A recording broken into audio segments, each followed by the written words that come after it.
आज आपण बघूया फॅब्रिक इयरिंग कसे तयार करायचे. याच्यासाठी प्लास्टिक डूलचा बेस आहे, ऑक्सिडाइज मोती आहे, फिश हुक आहेत, आय पिन आहे, पर्ल आहे, फॅब्रिक आहे, पंच टूल आहे, सीझर आहे आणि फॅब्रिक ग्ल्यू आहे.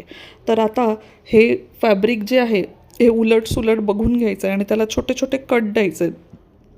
ते कट कशाला द्यायचे आहेत हे तुम्हाला नंतर समजेल. आता आपण बेसला ग्ल्यू लावून घेतला आहे. आता आपण त्याला प्रॉपर चिकटवायचं आहे आणि त्याला सुरकुत्या येऊ द्यायच्या नाहीत ह्याची काळजी घ्यायची आहे. आता आपण आतल्या बाजूला सुद्धा ग्ल्यू लावून घ्यायचं आहे, त्याला बोटांनी नीट पसरून घ्यायचं आहे आणि त्याच्यानंतर आता तुम्हाला समजेल की हे कट आपण का दिलेले, जे आतमध्ये फोल्ड करायला इझी पडतं.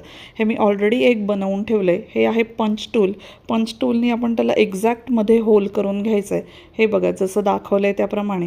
त्याच्यानंतर आता आपण जम्परिंग नाही, आपण हे घेणार आहोत आय पिन घेऊन आपण त्याच्यात पर्ल घातला आहे म्हणजे ते हलणार नाही आणि वरच्या बाजूने ऑक्सिडाईजचा पर्ल घातला आहे आणि आपण राऊंड नोज प्लायरनी त्याला फोल्ड केलं आहे. अशाच पद्धतीने दुसरंसुद्धा तयार करून घेतलं आहे आणि आता आपण फिश हुकला एक लूपचं ओपन करून हे तयार झालेलं इयरिंग आहे. तर दोन्ही कसे